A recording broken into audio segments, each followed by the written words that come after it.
പ്രിയപ്പെട്ട പ്രേക്ഷകരെ, രാവിലെ മുതൽ സംഭവിച്ച വാർത്തകളുടെ ആകത്തുക ആ തലക്കെട്ടുകളായിരുന്നു. അപ്പോൾ അതിന്റെ വിശദമായ വാർത്തകളിലേക്ക് വരാം. ഒരിക്കൽ കൂടി എല്ലാ പ്രേക്ഷകർക്കും നല്ലൊരു ദിവസം ആശംസിക്കുന്നു.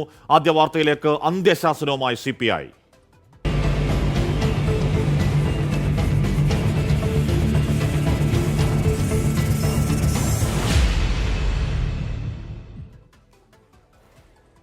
അന്വേഷണ റിപ്പോർട്ടിൽ കാത്തിരിക്കാതെ DGP MR അജിത് കുമാറിനെ ക്രമസമാധാന ചുമതലയിൽ നിന്ന് നീക്കണമെന്ന് അന്ത്യശാസനയുമായി CPI. RSS നേതാക്കൾ ADGP കണ്ടത് സർക്കാരിന് കളങ്കമാണെന്നും CPI ദേശീയ നിർവാഹക സമിതി അംഗം അഡ്വക്കേറ്റ് K പ്രകാശ് ബാബു 24-നോട് പറഞ്ഞു. അന്വേഷണം പൂർത്തിയാകും മുൻപ് MR അജിത് കുമാറിനെ നീക്കണമെന്ന നിലപാടിനോട് യോജിപ്പില്ല എന്ന് LDF കൺവീനർ TP രാമകൃഷ്ണൻ 24-നോട് പ്രതികരിച്ചു. RSS നേതാക്കളായ ദത്താത്രേയ ഹൊസബാലെ, റാം മാധവ് എന്നിവരുമായി കൂടിക്കാഴ്ച നടത്തിയ ADGP MR അജിത് കുമാറിനെ ക്രമസമാധാന ചുമതലയിൽ നിന്ന് മാറ്റണമെന്ന് കഴിഞ്ഞ LDF യോഗത്തിൽ ആവശ്യമുയർന്നിരുന്നു. DGPയുടെ അന്വേഷണം തുടരുകയാണെന്നും കുറ്റക്കാരനെന്ന് കണ്ടെത്തിയാൽ നടപടിയെടുക്കുമെന്നുമായിരുന്നു മുഖ്യമന്ത്രിയുടെ മറുപടി.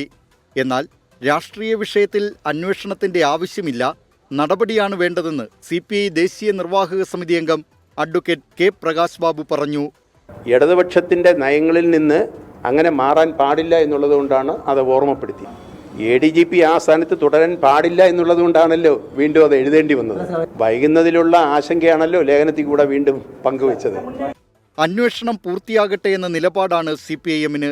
RSS നേതാക്കളെ ADGP കണ്ടത് അന്വേഷണ പരിധിയിലുണ്ടെന്നും റിപ്പോർട്ട് വരട്ടെയെന്നും LDF കൺവീനർ TP രാമകൃഷ്ണൻ 24-ലെ good morning with R Sreekandan Nair ഷോയിൽ പറഞ്ഞു. ADGP കുറ്റക്കാരനാണോ അല്ലയോ അത് അന്വേഷണത്തിന്റെ ഭാഗമായി തീരുമാനിക്കേണ്ടതാണ്. അങ്ങനെ കുറ്റക്കാരനാണെന്ന് കണ്ടെത്തി കഴിഞ്ഞാൽ അദ്ദേഹത്തിന് നേരെ കർശനമായ നടപടി സ്വീകരിക്കണം. അത് സ്വീകരിക്കുമെന്നാണ് ഗവൺമെന്റ് നിലപാട് വ്യക്തമാക്കിയിട്ടുള്ളത്. അതാണ് എന്റെ നിലപാട്. MR അജിത് കുമാറിനെതിരായ നടപടിക്ക് ഘടകകക്ഷികൾ സമ്മർദ്ദം ശക്തമാക്കുമ്പോഴും പ്രതികരിക്കാൻ മുഖ്യമന്ത്രി തയ്യാറല്ല. News desk 24. ആഴ്ചയൊന്ന് പിന്നിട്ടിട്ടും ADGP MR അജിത് കുമാറിനെതിരെയുള്ള DGPയുടെ വിജിലൻസ് അന്വേഷണ ശുപാർശയിൽ തീരുമാനമെടുക്കാത്ത മുഖ്യമന്ത്രി. സർക്കാർ നിർദ്ദേശമില്ലാതെ നേരിട്ട് കിട്ടിയ പരാതികളിൽ അന്വേഷണം വേണ്ട എന്നാണ് വിജിലൻസ് നിലപാട്. എന്നാൽ മലപ്പുറം SP ആയിരുന്ന S സുജിത്ദാസിനെതിരെയുള്ള മരമുറിക്കൽ കേസിൽ പ്രാഥമിക അന്വേഷണം വിജിലൻസ് തുടങ്ങുകയും ചെയ്തു. ADGP MR അജിത് കുമാറിനെതിരെ നേരിട്ടൊരു അന്വേഷണം വേണ്ടെന്നാണ് വിജിലൻസ് ഡയറക്ടറുടെ നിലപാട്. പ്രത്യേക അന്വേഷണ സംഘമുള്ളതിനാൽ വിജിലൻസ് ഇടപെടേണ്ട കാര്യമില്ല. അന്വേഷണം വേണമെങ്കിൽ സർക്കാർ നിർദ്ദേശിക്കട്ടെ എന്നുമാണ് വിജിലൻസ് മേധാവി വ്യക്തമാക്കുന്നത്. ADGPക്കെതിരെ ലഭിച്ച അനധികൃത സ്വത്ത് സമ്പാദന പരാതികളിൽ വിജിലൻസ് പ്രാഥമിക പരിശോധന നടത്തിയിരുന്നു. ഈ പരിശോധനകളുടെ കൂടി അടിസ്ഥാനത്തിലാണ് സർക്കാർ നിർദ്ദേശം വരട്ടെ എന്ന തീരുമാനത്തിലേക്ക് വിജിലൻസ് എത്തിയത്. മലപ്പുറം SP ആയിരിക്കെ ക്യാമ്പ് ഓഫീസിൽ നിന്ന് മരം മുറിച്ചു കടത്തിയെന്ന പരാതിയിൽ S സുജിത്ദാസിനെതിരെ വിജിലൻസ് അന്വേഷണം തുടങ്ങി. കേസെടുക്കാതെയുള്ള അന്വേഷണമാണ് നടത്തുന്നത്. പ്രാഥമിക അന്വേഷണത്തിൽ കഴമ്പുണ്ടെന്ന് തെളിഞ്ഞാൽ മാത്രം കേസെടുക്കും. തിരുവനന്തപുരം 1-ാം സ്പെഷ്യൽ ഇൻവെസ്റ്റിഗേഷൻ യൂണിറ്റിനാണ് അന്വേഷണ ചുമതല. അതേസമയം ADGPക്കെതിരെ വിജിലൻസ് അന്വേഷണം വേണമെന്ന സംസ്ഥാന പോലീസ് മേധാവിയുടെ ശുപാർശയിൽ മുഖ്യമന്ത്രി ഇതുവരെ തീരുമാനമെടുത്തിട്ടില്ല. 7 ദിവസം മുൻപാണ് അന്വേഷണം ആവശ്യപ്പെട്ട് DGP ശുപാർശ നൽകിയത്. 24 തിരുവനന്തപുരം. മുഖ്യമന്ത്രിക്കെതിരെ രൂക്ഷ വിമർശനമായി UDF കൺവീനർ MM ഹസൻ. തൃശൂരിലെ CPIയുടെ തോൽവിയുടെ പൂർണ്ണ ഉത്തരവാദി മുഖ്യമന്ത്രിയാണെന്നാണ് വിമർശനം. CPIയെ തോൽപ്പിക്കാൻ വേണ്ടി ADGP RSS നേതാക്കളെ കണ്ടത് മുഖ്യമന്ത്രിയുടെ അറിവോടെയാണെന്നും MM ഹസൻ ആരോപിക്കുകയാണ്. മുഖ്യമന്ത്രി ADGPയെ പ്രൊട്ടക്ട് ചെയ്തുകൊണ്ടേയിരിക്കുകയാണ്. പൂരം കലക്കിയ ADGP, പൂരം കലക്കിയത് BJP CPM അന്തർധാരയുടെ ഫലമായി.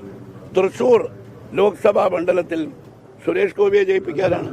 അപ്പോൾ പൂരം കലക്കി CPIയുടെ ഒരു 2 സീറ്റുകളിൽ BJPയുമായി ധാരണ ഉണ്ടാക്കാൻ BJPയുടെ RSSന്റെ ഉന്നത നേതാക്കളെ കണ്ട ഈ ADGPയെ ക്രമസമാധാന ചുമതലയിൽ നിന്നും മാറ്റിക്കാൻ CPIക്ക് കഴിഞ്ഞിട്ടില്ലെങ്കിൽ പിന്നെ എന്തിനാണ് CPI ഈ മുന്നണിയിൽ തുടരുന്നത്? ഈ RSS നേതാവിനെ കണ്ടത് ഒരു കാര്യം ഇപ്പോൾ വ്യക്തമായല്ലോ. മുഖ്യമന്ത്രിയുടെ പൂർണ്ണമായ അറിവോടും അംഗീകാരത്തോടും നിർദ്ദേശത്തിന്റെയും അടിസ്ഥാനത്തിലാണ്. മുഖ്യമന്ത്രിയുടെ രാജി ആവശ്യപ്പെട്ട് ക്ലിഫ് ഹൗസിലേക്ക് യൂത്ത് ലീഗ് മാർച്ച്. പ്രവർത്തകർ ബാരിക്കേഡ് തകർക്കാൻ ശ്രമിച്ചതിനെ തുടർന്ന് പോലീസ് ജലപീരങ്കി പ്രയോഗിച്ചു. പോലീസും പ്രവർത്തകരുമായി രൂക്ഷമായ വാക്കേറ്റമുണ്ടായി.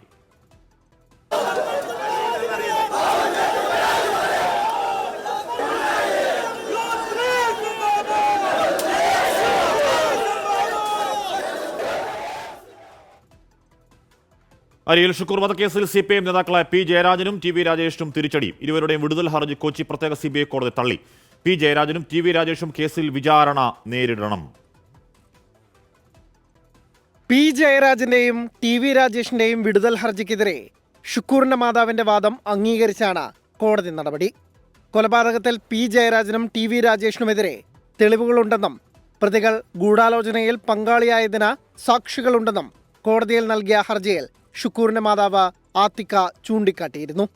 28 മുതൽ 33 വരെ പ്രതികൾ ചേർന്നാണ് ഗൂഢാലോചന നടത്തിയതെന്ന കുറ്റപത്രത്തിൽ തെളിവുണ്ട്.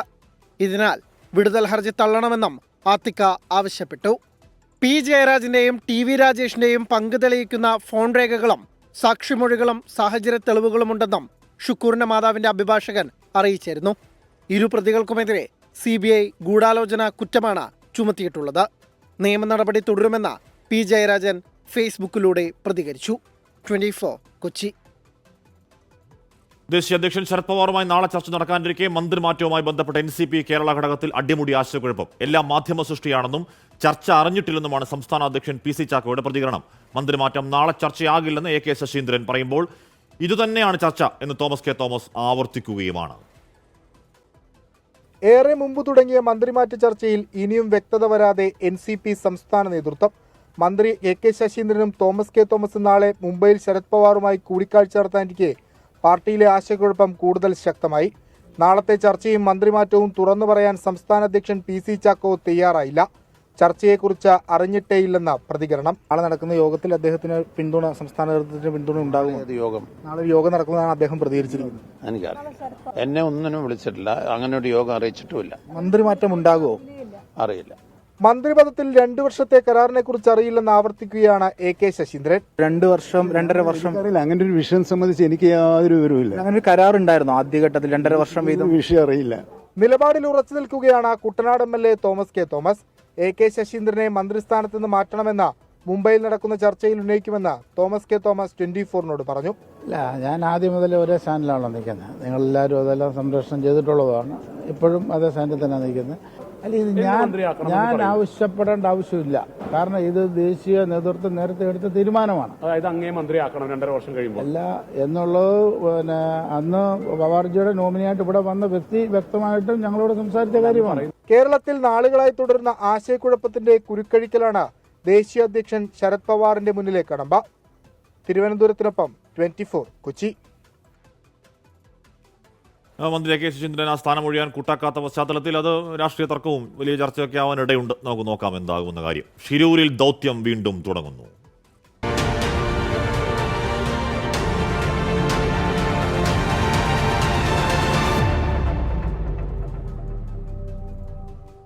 കർണാടകയിലെ ഷിരൂരിൽ മണ്ണിടിച്ചിലിൽ കാണാതായ അർജുൻ ഉൾപ്പെടെയുള്ളവർക്കായുള്ള തെരച്ചിൽ നാളെ പുനരാരംഭിക്കാൻ പോകുന്നു.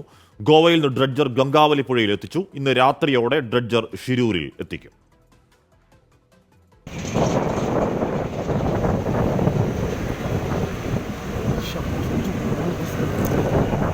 പുലർച്ചെ കാർവാർ തുറമുഖത്ത് നിന്ന് പുറപ്പെട്ട ഡ്രഡ്ജർ രാവിലെ 10:30 അഴിമുഖം കടന്ന് ഗംഗാവലി പുഴയിലെത്തിച്ചു. നേരത്തെ ഹൈഡ്രോഗ്രാഫിക് സർവേയിൽ ഒരുക്കിയ സഞ്ചാരപാതയിലൂടെ ടഗ് ബോട്ടിൽ ഘടിപ്പിച്ചാണ് ഡ്രഡ്ജർ കൊണ്ടുവന്നത്. 2 പ്രധാന പാലങ്ങൾ മറികടന്നു വേണം ഷിരൂരിലെത്തിക്കാൻ. വേലിയേറ്റ സമയത്ത് ഉയരം കുറഞ്ഞ പാലങ്ങൾ മറികടക്കുക സാധ്യമല്ല. അതിനാൽ വൈകിട്ട് വേലിയിറക്കം വരെ കാത്തിരുന്ന ശേഷമായിരിക്കും ഡ്രഡ്ജറിന്റെ മുന്നോട്ടുള്ള നീക്കം. ജലനിരപ്പ് ഉയർന്നിടങ്ങളിലൂടെ വേലിയേറ്റ സമയത്തും ഡ്രഡ്ജർ കൊണ്ടുപോകും. ഇന്ന് രാത്രിയോടെ ഡ്രഡ്ജർ ഷിരൂരിലെത്തിക്കും. ഇതിനു മുന്നോടിയായി പുഴയിലെ അടിയൊഴുക്ക് നാവികസേന വീണ്ടും പരിശോധിക്കും. ഗംഗാവലി പുഴയിൽ നാവികസേന അടയാളപ്പെടുത്തിയ സ്ഥലങ്ങളിലെ മണ്ണും കല്ലുകളുമായിരിക്കും ഡ്രഡ്ജർ ഉപയോഗിച്ച് ആദ്യം നീക്കം ചെയ്യുക. ഡ്രഡ്ജർ എത്തിച്ച് മണ്ണും കല്ലുകളും നീക്കം ചെയ്തുള്ള തെരച്ചിലിൽ ഫലമുണ്ടാകുമെന്ന് തന്നെയാണ് ദൗത്യസംഘത്തിന്റെ പ്രതീക്ഷ. ഗംഗാവലി പുഴയിലെ അടിയൊഴുക്ക് 3 നോട്ട്സിൽ താഴെ തുടരുന്നു. നിലവിൽ തിരച്ചിലിന് കാലാവസ്ഥ അനുകൂലവുമാണ്. ഷിരൂരിൽ നിന്ന് സജിൽ ഗുരുവായൂരിനൊപ്പം അരുൺ പൂപ്പറമ്പ, 24. എന്തായാലും അർജുനെ ജീവനോടെ രക്ഷിക്കുക എന്ന നമ്മുടെ വലിയ പ്രതീക്ഷയൊക്കെ എന്നോ അസ്തമിച്ച മട്ടാണ്. പക്ഷേ അർജുൻ്റെ വണ്ടിക്ക് ഒരു വലിയ ട്രക്കൊക്കെയാണ്. അപ്പോൾ അതൊക്കെ എന്ത് സംഭവിച്ചു എന്ന ദുരൂഹത ഇപ്പോഴും നിലനിൽക്കുന്നു. ഏറ്റവും ചുരുങ്ങിയ പക്ഷം അർജുൻ്റെ വീട്ടുകാർക്ക് അർജുൻ എന്ത് സംഭവിച്ചു എന്നറിയാനുള്ള 100% അവകാശമുണ്ട്. അത് ഈ പരിശോധനയിലെങ്കിലും സാധ്യമാകട്ടെ എന്ന് ആഗ്രഹിക്കാം, പ്രാർത്ഥിക്കാം. മലപ്പുറത്ത് എംപോക്സ് സ്ഥിരീകരിച്ച സാഹചര്യത്തിൽ സംസ്ഥാനം അതീവ ജാഗ്രതയിൽ. രോഗിയുമായി സമ്പർക്കമുണ്ടായി 29 പേരെ തിരിച്ചറിഞ്ഞു. പ്രതിരോധ പ്രവർത്തനങ്ങൾ ചർച്ച ചെയ്യാൻ ആരോഗ്യമന്ത്രിയുടെ അധ്യക്ഷതയിൽ മലപ്പുറത്ത് അവലോകന യോഗം ചേരുകയാണ്. ഈ മാസം 13-നാണ് ദുബായിൽ നിന്നെത്തിയ ആൾക്ക് എംപോക്സ് സ്ഥിരീകരിച്ചത്. കരിപ്പൂർ വിമാനത്താവളത്തിൽ നിന്ന് ടാക്സിയിൽ അരീക്കോടെത്തി. അവിടെ നിന്ന് ഓട്ടോറിക്ഷയിൽ വീട്ടിലേക്ക്. പനിയും തൊലിപ്പുറത്ത് തടിപ്പും കണ്ടതോടെ ഒതായിലെ ക്ലിനിക്കിൽ ആദ്യം ചികിത്സ തേടി. രോഗം ഭേദമാകാത്തതിനെ തുടർന്ന് മഞ്ചേരി മെഡിക്കൽ കോളേജിലെത്തി. ഇവിടെ വെച്ചാണ് എംപോക്സ് സംശയം ഉയരുന്നതും സ്രവ പരിശോധന നടത്തിയതും. നിലവിൽ സമ്പർക്കത്തിലുള്ള 29 പേർ ക്വാറന്റൈനിലാണ്.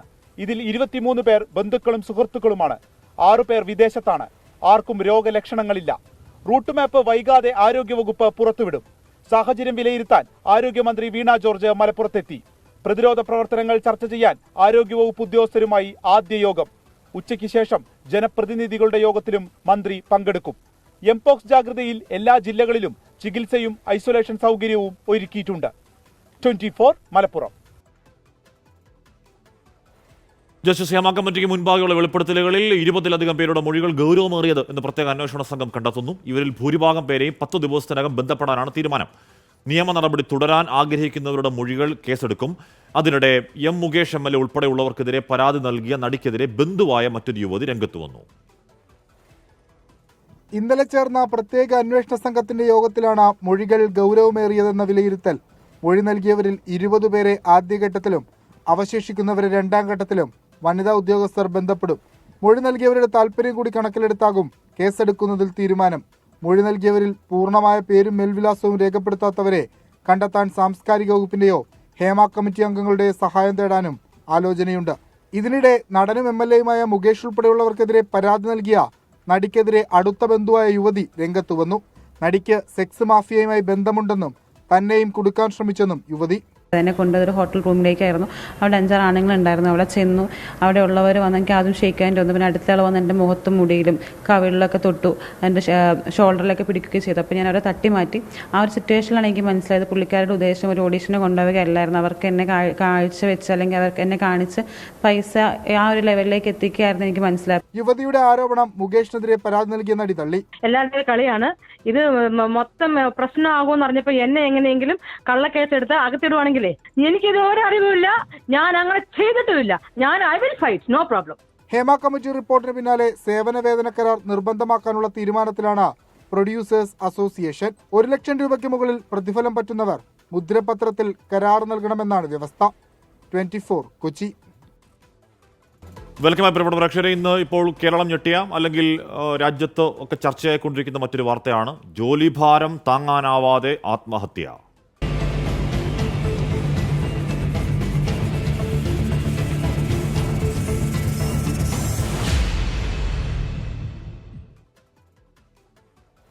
അമിത ജോലിഭാരത്തെ തുടർന്ന് യുവതി കുഴഞ്ഞു വീണ് മരിച്ചെന്ന പരാതിയുമായി കുടുംബം. പൂനെയിലെ ഏണസ്റ്റ് ആൻഡ് യങ് കമ്പനിക്കെതിരെയാണ് പരാതി. കൊച്ചി കങ്ങരപ്പടി സ്വദേശി അന്ന സെബാസ്റ്റ്യനാണ് മരിച്ചത്. രാജിവെക്കാൻ ആവശ്യപ്പെട്ടിരുന്നെങ്കിലും മകൾ അതിന് തയ്യാറായിരുന്നില്ല എന്ന് കുടുംബം പറഞ്ഞു. ഇനിയൊരു മാതാപിതാക്കൾക്കും ഈ അവസ്ഥ ഉണ്ടാകരുതെന്ന് ചൂണ്ടിക്കാട്ടി ഏണസ്റ്റ് ആൻഡ് യങ് കമ്പനി ചെയർമാന് കുടുംബം കത്തയച്ചു. നമ്മുടെ ഇപ്പോഴത്തെ എല്ലാ വർക്ക് കൾച്ചറും അങ്ങനെയാണ്. എല്ലാ കോർപ്പറേറ്റുകളിലും ഒരു സമയമില്ല. ഇപ്പോൾ ആ ഒരു നിശ്ചിത സമയം സ്ലേവറി പോലെയാണ് ഇപ്പോൾ കോർപ്പറേറ്റുകൾ നടക്കുന്നത്. അതിനൊരു അവസാനം വരണം.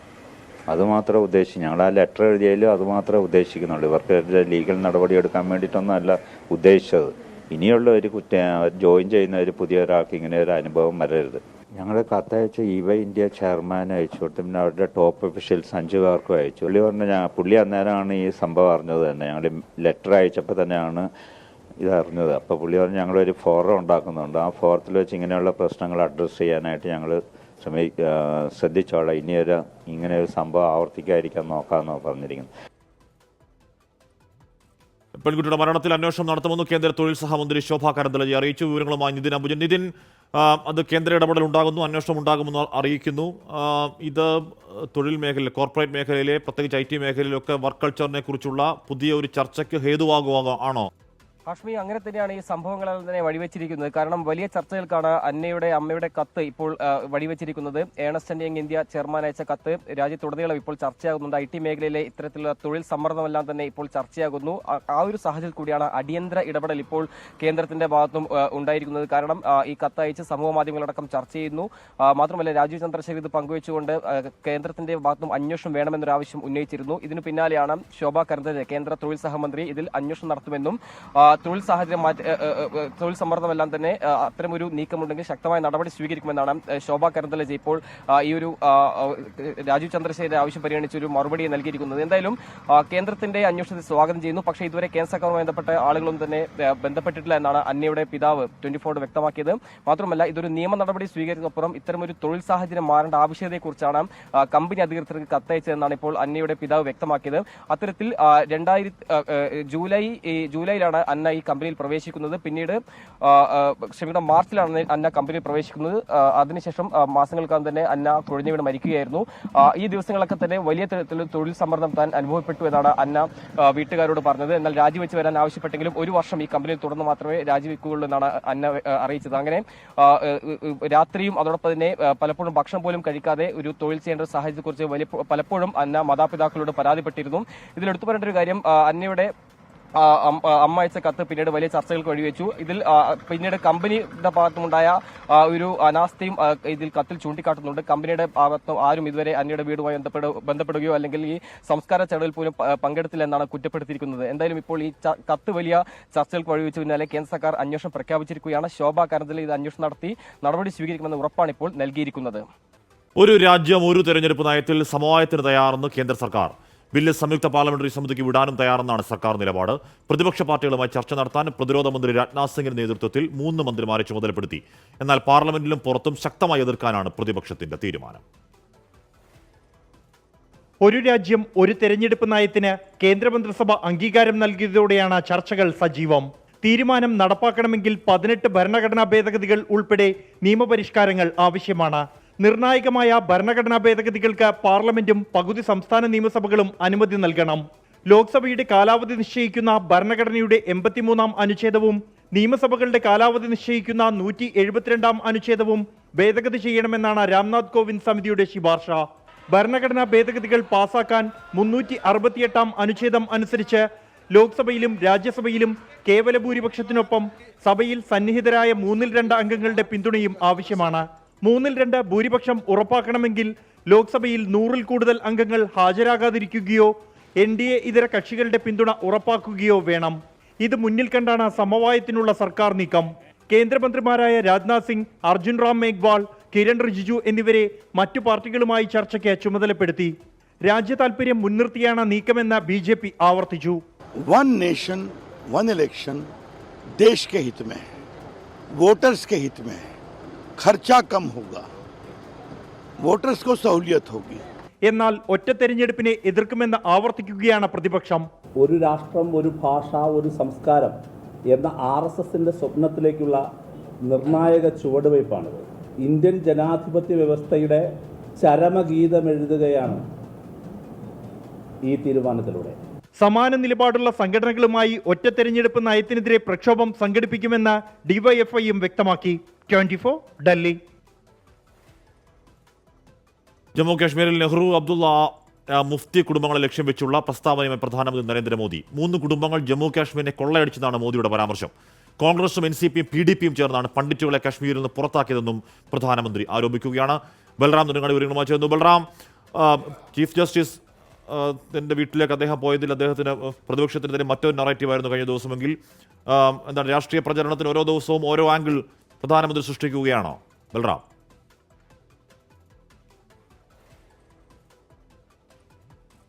ഹാഷ്മി, ജമ്മു കശ്മീരിൽ തെരഞ്ഞെടുപ്പ് പ്രഖ്യാപിച്ചതിന് ശേഷം പ്രധാനമന്ത്രി നരേന്ദ്രമോദിയുടെ 2ാമത്തെ സന്ദർശനമാണ് ഇന്ന് നടന്നത്. ഇന്ന് 2 പ്രചരണ റാലികളിലാണ് പ്രധാനമന്ത്രി പങ്കെടുത്ത് സംസാരിക്കുന്നത്. ശ്രീനഗറിലെ പ്രചാരണ റാലിയിൽ പ്രധാനമായും 3 കുടുംബങ്ങളെ ലക്ഷ്യം വെച്ചുള്ള ആക്രമണമാണ് പ്രധാനമന്ത്രി നടത്തിയത്. ലോക്സഭാ തെരഞ്ഞെടുപ്പിൽ കോൺഗ്രസിന്റെ കുടുംബ രാഷ്ട്രീയം ഒപ്പം തന്നെ സമാജ്വാദി പാർട്ടിയുടെ കുടുംബ രാഷ്ട്രീയമായിരുന്നു ലക്ഷ്യം വെച്ചത് എങ്കിൽ ജമ്മു കശ്മീരിൽ എത്തുമ്പോൾ അത് കോൺഗ്രസിനൊപ്പം തന്നെ NCയും ഒപ്പം PDPയെയും ലക്ഷ്യം വെച്ചാണ് പരാമർശങ്ങൾ.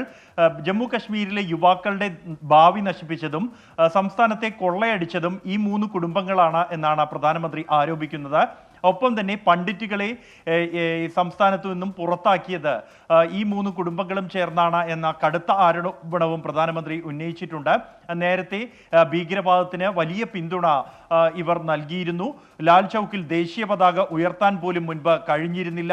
ഇന്ന് അവിടെ ഹോളിയും ദീപാവലിയും ആഘോഷിക്കുകയാണ് എന്നും മുൻപ് യുവാക്കൾ തങ്ങളുടെ കൈകളിൽ കല്ലുകൾ കരുതിയിരുന്നിടത്ത് ഇപ്പോൾ പേനയും പുസ്തകങ്ങളുമാണ് കരുതുന്നത് എന്നും പ്രധാനമന്ത്രി പറഞ്ഞു. ഒപ്പം തന്നെ ഈ ആദ്യഘട്ട വോട്ടെടുപ്പിലുണ്ടായ മികച്ച പോളിംഗ് അത് കഴിഞ്ഞ സർക്കാർ നടപ്പാക്കിയ പദ്ധതികൾ അനുച്ഛേദം 370 പ്രഖ്യാപിച്ചതും ഭീകരവാദത്തെ വലിയ തോതിൽ അമർച്ച ചെയ്യാൻ കഴിഞ്ഞതിൻ്റെയും ഭാഗമായാണ് എന്നാണ് പ്രധാനമന്ത്രി വ്യക്തമാക്കുന്നത്. ആദ്യമായി ഭയമില്ലാതെ വോട്ട് ചെയ്യാൻ ജമ്മു കശ്മീരിലെ ജനതയ്ക്ക് ഇതിലൂടെ കഴിഞ്ഞുവെന്നും അതുകൊണ്ടാണ് ഈ പോളിംഗ് ശതമാനം ഉയർന്നത് എന്നുമാണ് അദ്ദേഹത്തിന്റെ അവകാശവാദം. അല്പസമയത്തിനകം തന്നെ ഖത്രയിലെ മറ്റൊരു തെരഞ്ഞെടുപ്പ് പ്രചാരണ റാലിയിലും പ്രധാനമന്ത്രി പങ്കെടുക്കും. ഹാഷ്മി, ഡ്രൈവിംഗ് ടെസ്റ്റ് പരിഷ്കാരത്തെ തുടർന്ന് അപേക്ഷകരുടെ കാത്തിരിപ്പ് നീണ്ടതോടെ ടെസ്റ്റുകളുടെ എണ്ണം വർദ്ധിപ്പിക്കാൻ ഗതാഗത വകുപ്പ്. ടെസ്റ്റ് ജയിക്കുന്നവരുടെ എണ്ണം കുത്തനെ കുറഞ്ഞ പശ്ചാത്തലത്തിലാണ് നിർദ്ദേശം. ഗതാഗത മന്ത്രിയുടെ നേതൃത്വത്തിൽ ചേർന്ന യോഗത്തിലാണ് തീരുമാനം. പരിഷ്കാരം കർശനമായി നടപ്പാക്കിയതോടെ ഡ്രൈവിംഗ് ടെസ്റ്റിൽ വിജയം 40-45% കുറഞ്ഞു. നേരത്തെ 100% വിജയം ഉണ്ടായിരുന്നിടത്തും കൂട്ടത്തോൽവി. പുതിയതായി ലൈസൻസ് എടുക്കുന്നവരുടെയും രണ്ടാമത് ടെസ്റ്റിനായി അപേക്ഷ നൽകുന്നവരുടെയും എണ്ണം കൂടിയ പശ്ചാത്തലത്തിൽ നടത്തുന്ന ടെസ്റ്റുകളുടെ എണ്ണം കൂട്ടാൻ വകുപ്പ് നിർദ്ദേശം നൽകി. പുതുക്കിയ വ്യവസ്ഥ പ്രകാരം ഒരു RTO ഓഫീസിൽ 2 ഓഫീസർമാരുടെ കീഴിൽ 80 ടെസ്റ്റ് എന്നത് 100 ഉയർത്തും. പരിഷ്കാരം കൊണ്ടുവരുന്നതിന് മുമ്പ് കേരളത്തിലെ 17 RTO ഓഫീസുകളിലും 69 ജോയിന്റ് RTO ഓഫീസുകളിലും 8000 പേർ പങ്കെടുത്തിരുന്ന സ്ഥാനത്ത് ഇപ്പോൾ 6000 പേരാണ് എത്തുന്നത്. ജോയിന്റ് RTO ഓഫീസുകളിൽ മുൻകാല അപേക്ഷകൾ ഉൾപ്പെടെ 40 ടെസ്റ്റുകളാണ് നടത്തുന്നത്. ഇതുയർത്താനും നിർദ്ദേശമുണ്ട്. പരിഷ്കാരം വന്നതോടെ ലേണേഴ്സിന്റെ എണ്ണവും കുറഞ്ഞിരുന്നു. ലേണേഴ്സ് ടെസ്റ്റിന്റെ എണ്ണം വർദ്ധിപ്പിക്കാനും വകുപ്പ് തീരുമാനമെടുത്തിട്ടുണ്ട്. ഡ്രൈവിംഗ് സ്കൂളുകളിൽ കൂടുതൽ അനുഭവ സമ്പത്തുള്ള ഇൻസ്ട്രക്ടർമാരെ നിയമിക്കാനുള്ള നിർദ്ദേശത്തിന്റെ ഭാഗമായി കൂട്ടനിയമനം നടത്താനും തീരുമാനിച്ചു. 24 തിരുവനന്തപുരം. നിക്ഷേപ തുക മടക്കി കിട്ടാത്തതിനെ തുടർന്ന് കരുവന്നൂരിൽ നിക്ഷേപകന്റെ പ്രതിഷേധം. മാപ്പനാട് സ്വദേശി ജോഷിയാണ് ബാങ്കിന് മുന്നിൽ വസ്ത്രമൂരി പ്രതിഷേധിച്ചത്. വിവരങ്ങളുമായി സൂരജ്, ഒരിക്കൽ ജോഷി വലിയ പ്രതിഷേധവുമായി മാധ്യമങ്ങൾക്ക് മുന്നിലെത്തിയിരുന്നു. അത് പരിഹരിക്കാം എന്നൊക്കെയുള്ള ഉറപ്പ് ജോഷിക്ക് കിട്ടിയിരുന്നു. പിന്നീട് വീണ്ടും പ്രതിഷേധ മുഖത്തേക്ക് വരേണ്ട സാഹചര്യം എന്തായിരുന്നു സൂരജ്? ഹാഷ്മി, പലകുറി ജോഷിയുടെ പ്രതിഷേധം കേരളം തന്നെ കണ്ടതാണ്. ഈ തെരഞ്ഞെടുപ്പിന് മുൻപ് ജോഷി ഇത്തരത്തിൽ തനിക്ക് കിട്ടേണ്ട നിക്ഷേപത്തുക മടക്കി നൽകണമെന്ന് ആവശ്യപ്പെട്ട് വലിയ രീതിയിലുള്ള പ്രതിഷേധ സമരങ്ങളിലേക്ക് പോയിരുന്നു. ദയാവധത്തിനടക്കം ഈ ഹർജി നൽകുന്ന ഒരു സാഹചര്യം ഉണ്ടായിരുന്നു. തുടർന്ന് ഈ ജോഷിയുടെ പേരിലുണ്ടായിരുന്ന നിക്ഷേപം മടക്കി നൽകി. പക്ഷേ ഈ കുടുംബാംഗങ്ങളുടെ പേരിൽ 60 ലക്ഷത്തിലധികം രൂപയുണ്ടായിരുന്നു. ഈ 60 ലക്ഷത്തോളം രൂപ ബാങ്ക് ഇതുവരെയും മടക്കി നൽകിയിട്ടില്ല. ഇതോടുകൂടിയാണ് ഈ വസ്ത്രം ഉരിഞ്ഞുള്ള പ്രതിഷേധത്തിലേക്ക്, ഒരു കടുത്ത പ്രതിഷേധ നടപടിയിലേക്ക് ജോഷി കടന്നത്. എന്നാൽ ഇന്ന് ബാങ്ക് അധികൃതർ ഈ സമരത്തെ തുടർന്ന് ജോഷിയുമായി ചർച്ച നടത്തി. പക്ഷേ എന്നാൽ പോലും ഈ നിക്ഷേപ തുക എപ്പോൾ മടക്കി നൽകാൻ കഴിയും എന്നത് സംബന്ധിച്ച് വ്യക്തമായ ഒരു ഉറപ്പ് നൽകിയിട്ടില്ല എന്നുള്ളതാണ് ജോഷി പറയുന്നത്. അങ്ങനെയെങ്കിൽ ശക്തമായ സമരങ്ങളിലേക്ക് പോകേണ്ടി വരും. അധികം വൈകാതെ തന്നെ മടക്കി നൽകാം എന്ന ഉറപ്പിന്മേലാണ് ജോഷി ഇപ്പോൾ ഇന്ന് ഈ സമരം അവസാനിപ്പിച്ച് മടങ്ങിയത്. പക്ഷേ ഇത്തരം ഉറപ്പ് പലകുറി നൽകിയതാണ്. പക്ഷേ അതിനൊന്നും ഒരു പരിഹാരവുമാകുന്നില്ല. അങ്ങനെയെങ്കിൽ ഇക്കുറിയും നിക്ഷേപ തുക മടക്കി നൽകുന്നില്ല എന്നാണെങ്കിൽ വരും ദിവസങ്ങളിൽ ശക്തമായ സമരത്തിലേക്ക് നീങ്ങും എന്നുള്ളതാണ് ജോഷി അറിയിക്കുന്നത്. ഹാഷ്മി, സൂരജ് സജിയാണ് വാർത്തയുടെ വിവരങ്ങൾ നൽകിയത്. പലവിധ ഉറപ്പുകൾ ജോഷിക്ക് നൽകിയതാണ് സർക്കാർ. ഫ്ലവേഴ്സ് ഒരു കോടിയിൽ SKന്റെ കൂടൊക്കെ പങ്കെടുത്ത ആളാണ് ജോഷി. അന്ന് മന്ത്രി അടക്കം നേരിട്ട് ഉറപ്പ് കൊടുത്താണ് ജോഷിയുടെ പരാതികൾ പരിഹരിക്കപ്പെടുമെന്ന്. അതൊന്നും സാധ്യമായില്ല എന്നാണ് അങ്ങേയറ്റം പ്രതിഷേധാർഹമാണ്, നിരാശാജനകവുമാണ്. ജോഷിക്ക് പിന്നെയും പിന്തുണ. പൾസർ സുനിക്ക് ജാമ്യം അനുവദിച്ചുള്ള സുപ്രീം കോടതി ഉത്തരവ് വിചാരണ കോടതി കൈമാറി. വിചാരണ കോടതി നടപടി നാളെയാണ്. ജയിലിൽ മൊബൈൽ ഫോൺ ഉപയോഗിച്ച കേസിൽ പ്രതിഭാഗം ജാമ്യാപേക്ഷ സമർപ്പിച്ചു. വിവരങ്ങളുമായി എസ് ശ്യാംകുമാർ. ശ്യാം, എന്തായാലും സുപ്രീം കോടതിയുടെ ആ നിർദ്ദേശത്തോടെ അധികം വൈകില്ല സുനി പുറത്തിറങ്ങാൻ എന്നല്ലേ മനസ്സിലാക്കേണ്ടത്?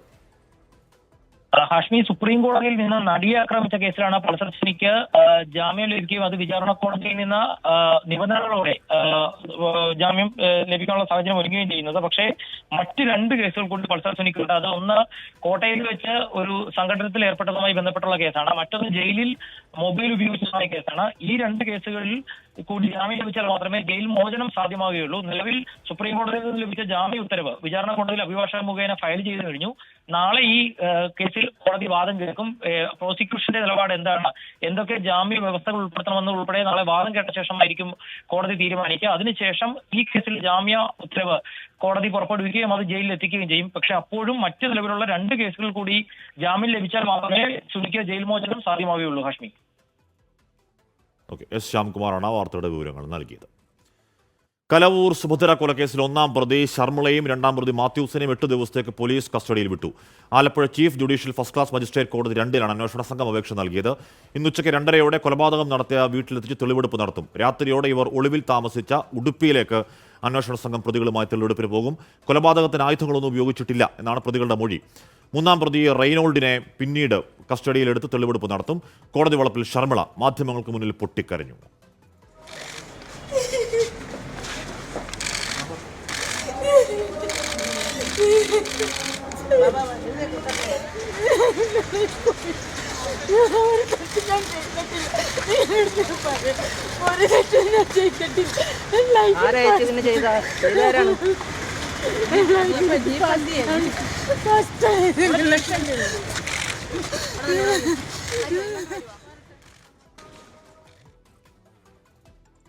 ഡൽഹി മുഖ്യമന്ത്രി അതിഷി ശനിയാഴ്ച സത്യപ്രതിജ്ഞ ചെയ്യും. സത്യപ്രതിജ്ഞയ്ക്ക് ലഫ്റ്റനന്റ് ഗവർണർ VK സക്സേന സമയം അനുവദിച്ചു. മുൻ മുഖ്യമന്ത്രി അരവിന്ദ് കെജ്രിവാളിന്റെ രാജിക്കത്ത് ഗവർണർ രാഷ്ട്രപതിക്ക് കൈമാറി. ഡൽഹി ഭരിക്കാൻ വീണ്ടും ഒരു വനിതാ മുഖ്യമന്ത്രി എത്തുന്നു. സുഷമാ സ്വരാജിനും ഷീലാ ദീക്ഷിതിനും ശേഷം ഡൽഹി ഭരിക്കുന്ന വനിതാ മുഖ്യമന്ത്രിയാകും അതിഷി. ശനിയാഴ്ച അതിഷി സത്യപ്രതിജ്ഞ ചെയ്യും. ഗവർണർ ഇതിനായി സമയം അനുവദിച്ചു. അതിഷിയെ നിയമസഭാ കക്ഷി നേതാവായി തീരുമാനിച്ച കാര്യം ഗവർണർ ആഭ്യന്തരമന്ത്രിയെയും രാഷ്ട്രപതിയെയും അറിയിച്ചു. മുൻ മുഖ്യമന്ത്രി അരവിന്ദ് കെജ്രിവാളിന്റെ രാജിക്കത്തും ഗവർണർ രാഷ്ട്രപതിക്ക് കൈമാറി. അരവിന്ദ് കെജ്രിവാൾ ജയിലിൽ കഴിഞ്ഞിരുന്ന കാലത്തും മന്ത്രിസഭയെ നയിച്ചിരുന്നത് അതിഷിയായിരുന്നു. രാജ്യപ്രഖ്യാപനത്തിന് പിന്നാലെ അരവിന്ദ് കെജ്രിവാളിന്റെ വസതിയിൽ ചേർന്ന നിയമസഭാ കക്ഷിയോഗം ഐകകണ്ഠ്യേനയാണ് അതിഷിയെ അടുത്ത മുഖ്യമന്ത്രിയായി തെരഞ്ഞെടുത്തത്. നിലവിൽ മന്ത്രിസഭയിലെ 14 വകുപ്പുകൾ അതിഷിയാണ് കൈകാര്യം ചെയ്യുന്നത്. രാജി നൽകിയതിനു പിന്നാലെ അടുത്ത തെരഞ്ഞെടുപ്പുകളിൽ പ്രചാരണം ശക്തമാക്കാനാണ് അരവിന്ദ് കെജ്രിവാളിന്റെ തീരുമാനം. 24 ഡൽഹി. ഔഷധി ചെയർപേഴ്സണും ചെങ്ങന്നൂർ മുൻ MLA-യുമായ ശോഭന ജോർജിന്റെ മാതാവ് തങ്കമ്മ ജോർജ് അന്തരിച്ചു. 98 വയസ്സായിരുന്നു. കേരള കോൺഗ്രസ് എം വനിതാ വിഭാഗം മുൻ സംസ്ഥാന പ്രസിഡന്റായിരുന്നു. സംസ്കാരം പിന്നീട് നടക്കും. ചെങ്ങന്നൂർ കൊച്ചുകടം തോട്ടിൽ പരേതനായ KM ജോർജാണ് ഭർത്താവ്. ഹരിയാനയിലെ മുഴുവൻ അഗ്നിവീറുകൾക്കും സർക്കാർ ജോലിയും കാർഷികോൽപ്പന്നങ്ങൾക്ക് മിനിമം താങ്ങുവിലയും വാഗ്ദാനം ചെയ്തു BJP. 2 ലക്ഷം യുവാക്കൾക്ക് സർക്കാർ ജോലി, സ്ത്രീകൾക്ക് പ്രതിമാസം 2200 രൂപ സാമ്പത്തിക സഹായം, സർക്കാർ ആശുപത്രികളിൽ സൗജന്യ ഡയാലിസിസ്, എല്ലാ ഗ്രാമങ്ങളിലും ഒളിമ്പിക് നഴ്സറി തുടങ്ങിയവയാണ് BJPയുടെ മറ്റ് പ്രധാന വാഗ്ദാനങ്ങൾ. റോഹ്തക്കിൽ BJP ദേശീയ അധ്യക്ഷൻ JP നഡ്ഡയാണ് പ്രകടന പത്രിക പുറത്തിറക്കിയത്. രാജസ്ഥാനിൽ കളിക്കുന്നതിനിടെ കുഴൽക്കിണറിൽ വീണ് 2 വയസ്സുകാരെ രക്ഷിച്ചു. 17 മണിക്കൂർ നീണ്ട ദൗത്യത്തിനൊടുവിലാണ് കുഞ്ഞിനെ രക്ഷപ്പെടുത്തിയത്. കുഞ്ഞിന്റെ ആരോഗ്യനില തൃപ്തികരമാണ് എന്ന് ഡോക്ടേഴ്സ് അറിയിച്ചു. രാജസ്ഥാൻ ദൗസയിലെ ബാൻഡിക്കുയിലാണ് 2 വയസ്സുള്ള കുഞ്ഞ് കുഴൽക്കിണറിൽ വീണത്. കളിക്കുന്നതിനിടെയായിരുന്നു അപകടം. കുഞ്ഞിന്റെ മാതാപിതാക്കൾ വിവരമറിയിച്ചതിന് പിന്നാലെ NDRF, SDRF സംഘങ്ങൾ സ്ഥലത്തെത്തി രക്ഷാപ്രവർത്തനം ആരംഭിച്ചു. 35 അടി താഴ്ചയിലായിരുന്നു കുഞ്ഞ്. രക്ഷാപ്രവർത്തനം നീണ്ടതോടെ കുഞ്ഞിന് ഓക്സിജനും ഭക്ഷണവും കുഴൽക്കിണറിലെത്തിച്ചു. ക്യാമറകളിലൂടെ കുഞ്ഞിന്റെ ആരോഗ്യസ്ഥിതി നിരീക്ഷിച്ചു. കുഴൽക്കിണറിന് സമീപം സമാന്തരമായി മറ്റൊരു കുഴിയുണ്ടാക്കി.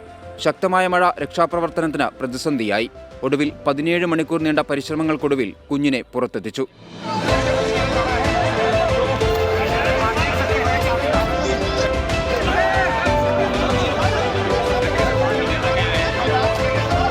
കുഞ്ഞിനെ പുറത്തെത്തിക്കാൻ സാധിച്ചതിൽ സന്തോഷമെന്ന ദൗസ SP രഞ്ജിത ശർമ്മ.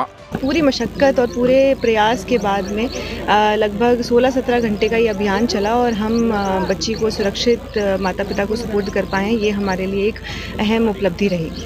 ആശുപത്രിയിലേക്ക് മാറ്റിയ കുഞ്ഞിന്റെ ആരോഗ്യനില തൃപ്തികരമാണെന്ന് ഡോക്ടർമാർ അറിയിച്ചു. 24 ഡൽഹി. ബീഹാറിലെ നവാഡയിൽ 25ഓളം ദളിത് കുടുംബങ്ങളുടെ വീടുകൾക്ക് തീയിട്ടു. അക്രമത്തിന് പിന്നിൽ ഭൂമി തർക്കമെന്നാണ് പ്രാഥമിക നിഗമനം. സംഭവത്തിൽ സർക്കാരിനെ രൂക്ഷമായി വിമർശിച്ച് പ്രതിപക്ഷ നേതാവ് രാഹുൽ ഗാന്ധി രംഗത്തെത്തി. നവാഡ ജില്ലയിലെ കൃഷ്ണനഗർ തോലയിൽ കഴിഞ്ഞ ദിവസം വൈകിട്ടോടെയാണ് ആക്രമണമുണ്ടായത്.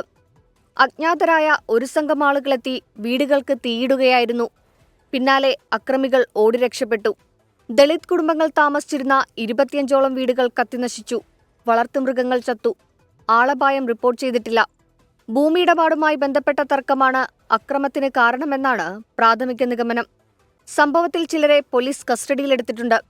അക്രമത്തിൽ സർക്കാരിനെ രൂക്ഷമായി വിമർശിച്ച് പ്രതിപക്ഷ നേതാവ് രാഹുൽ ഗാന്ധി രംഗത്തെത്തി. ദളിത് വിഭാഗങ്ങളെ അടിച്ചമർത്താൻ BJPയും NDAയും ശ്രമിക്കുന്നുവെന്ന് രാഹുൽ ഗാന്ധി പറഞ്ഞു. കുറ്റക്കാർക്കെതിരെ നടപടിയെടുക്കണം, വീട് നഷ്ടമായവരെ പുനരധിവസിപ്പിക്കണമെന്നും രാഹുൽ ഗാന്ധി ആവശ്യപ്പെട്ടു. സംസ്ഥാന സർക്കാർ വിഷയം ഗൗരവമായി കാണുന്നുവെന്നും സമഗ്രമായ അന്വേഷണം നടക്കുന്നുണ്ടെന്നും BJP നേതാവ് അരവിന്ദ് സിംഗ് അറിയിച്ചു. 24 ഡൽഹി. സംസ്ഥാനത്ത് ട്രഷറി നിയന്ത്രണം ഏർപ്പെടുത്തിയ സർക്കാർ 5 ലക്ഷം രൂപയിൽ അധികമുള്ള ബില്ലുകൾ ഇനി ഒരു അറിയിപ്പുണ്ടാകും വരെ മാറി നിൽക്കില്ല. നേരത്തെ മാറ്റി നൽകില്ല. നേരത്തെ 25 ലക്ഷമായിരുന്നു പരിധി. സാമ്പത്തിക പ്രതിസന്ധി അതിരൂക്ഷമായതോടെയാണ് ട്രഷറി നിയന്ത്രണം ഏർപ്പെടുത്തിയത്. 5 ലക്ഷം രൂപയിൽ അധികമുള്ള ബില്ലുകൾ ഇനിയൊരു അറിയിപ്പുണ്ടാകും വരെ മാറി നൽകില്ല. തദ്ദേശ സ്ഥാപനങ്ങളെയും കരാറുകാരെയും നിയന്ത്രണം ബാധിക്കും. വിവിധ വകുപ്പുകളിലെ ആനുകൂല്യങ്ങളുടെ വിതരണത്തിലും കാലതാമസമുണ്ടാകും. ബില്ലുകൾ മാറുന്നതിന് 5 ലക്ഷം എന്ന പരിധി തദ്ദേശ സ്ഥാപനങ്ങൾക്ക് ബാധകമാണെന്ന ധനവകുപ്പ് അഡീഷണൽ ചീഫ് സെക്രട്ടറിയുടെ കത്തിൽ പ്രത്യേകം വ്യക്തമാക്കിയിട്ടുണ്ട്.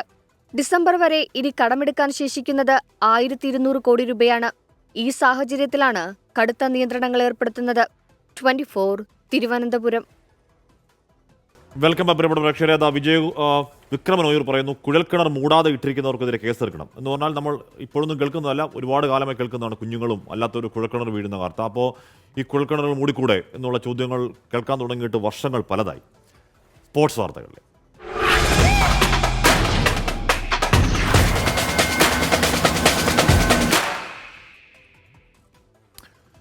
ബംഗ്ലാദേശിനെതിരെ ആദ്യ ടെസ്റ്റിൽ ഇന്ത്യ പതർന്നു. 144 റൺസ് എടുക്കുന്നതിനിടെ 6 വിക്കറ്റുകൾ നഷ്ടമായി. യശസ്വി ജയ്സ്വാൾ 56-ഉം ഋഷഭ് പന്തും 39-ഉം രോഹിതും കോഹ്ലിയും 6 റൺസ് വീതമെടുത്ത് പുറത്തായി. UEFA ചാമ്പ്യൻസ് ലീഗിൽ FC ബാഴ്സലോണ ഇന്ന് കളത്തിൽ. ആഴ്സണൽ, അത്ലറ്റിക്കോ മാഡ്രിഡ് ടീമുകൾക്കും മത്സരമുണ്ട്. ഹാൻസി ഫ്ലിക്കിന് കീഴിൽ പഴയ പ്രതാപത്തിലേക്കുള്ള പാതയിലാണ് FC ബാഴ്സലോണ. സ്പാനിഷ് ലീഗിൽ 5-ൽ 5 കളിയും ജയിച്ച് 1-ാം സ്ഥാനത്തുള്ള കറ്റാലൻസ് ചാമ്പ്യൻസ് ലീഗിലും കുതിക്കാനിറങ്ങുന്നു. രാത്രി 12:30 നടക്കുന്ന മത്സരത്തിൽ എതിരാളികൾ French club Monaco. Robert Lewandowski, Lamine Yamal, Raphinha കൂട്ടുകെട്ടിലാണ് ബാഴ്സയുടെ ഗോൾ പ്രതീക്ഷകൾ. ഇംഗ്ലീഷ് പ്രീമിയർ ലീഗിലെ അപരാജിത കുതിപ്പ് ചാമ്പ്യൻസ് ലീഗിൽ ആവർത്തിക്കാൻ ആഴ്സണലും ഇറങ്ങുന്നു. യൂറോപ്പ ലീഗ് ജേതാക്കളായ ഇറ്റാലിയൻ ക്ലബ് അറ്റ്ലാന്റയാണ് ഗണ്ണേഴ്സിന്റെ എതിരാളികൾ. Spanish club Atletico Madrid German club RB ലൈപ്സിഷിനെയും നേരിടും. ജർമ്മൻ ചാമ്പ്യന്മാരായ ബെയർ ലെവർക്യൂസനും ആദ്യ പോരാട്ടത്തിനിറങ്ങും. രാത്രി 10:15 നടക്കുന്ന മത്സരത്തിലെ എതിരാളികൾ Feyenoord. Sports desk 24. Idukki Vandiperiyar അടുത്ത് 63-ാം മൈലിൽ കൃഷിയിടത്തിൽ ഇറങ്ങിയ കാട്ടുപോത്തിനെ മയക്കൂടി വെച്ച് പിടികൂടണമെന്നാവശ്യപ്പെട്ട് പ്രതിഷേധവുമായി നാട്ടുകാർ. കർഷക കൂട്ടായ്മയുടെ നേതൃത്വത്തിൽ അനിശ്ചിതകാല നിരാഹാര സമരം തുടങ്ങി. പാലക്കാട് കണ്ണമ്പ്രയിൽ കാട്ടാനക്കൂട്ടം ഇറങ്ങിയതും ആശങ്കയുണ്ടാക്കി. കഴിഞ്ഞ ചൊവ്വാഴ്ച 63-ാം മൈൽ സ്വദേശി സ്റ്റെല്ല എന്ന 65-കാരിയെ ആക്രമിച്ച കാട്ടുപോത്ത് ഇപ്പോഴും കൃഷിയിടത്തിൽ തുടരുകയാണ്. വനം വകുപ്പിന്റെ ഇടപെടൽ കാര്യക്ഷമമല്ലെന്ന് ചൂണ്ടിക്കാട്ടിയാണ് കർഷക കൂട്ടായ്മയുടെ പ്രതിഷേധം. ദേശീയപാതക്കരികിൽ കർഷകനായ മാർട്ടിൻ ജോണാണ് നിരാഹാരമിരിക്കുന്നത്. വനം വകുപ്പ് ഉദ്യോഗസ്ഥർ യോഗം ചേർന്ന് കാട്ടുപോത്തിനെ പെരിയാർ കടുവാ സങ്കേതത്തിലേക്ക് തുരത്താനുള്ള ശ്രമത്തിലാണ്. അപ്പോൾ ഞങ്ങളുടെ ആവശ്യം എന്ന് പറഞ്ഞു കഴിഞ്ഞാൽ ഈ അക്രമകാരിയായ കാട്ടുപോത്തിനെ ഇവിടുന്ന് പിടിച്ച് കൊണ്ടുപോകുക, അവർ മയക്കോടി വെച്ച് പിടിച്ച് കൊണ്ടുപോകുക, അല്ലെങ്കിൽ ഇതിനെ വെടിവെച്ച് കൊല്ലുക. അതല്ലാതെ ഞങ്ങൾ ഈ സമരം നിർത്തുകയാണ്.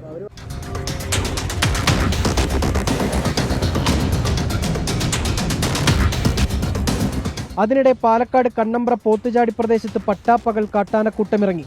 പോത്തുചാടി വനാതിർത്തിയിൽ റോഡിൽ നിന്നും 25 മീറ്റർ മാത്രം അകലെയാണ് കാട്ടാനക്കൂട്ടമെത്തിയത്.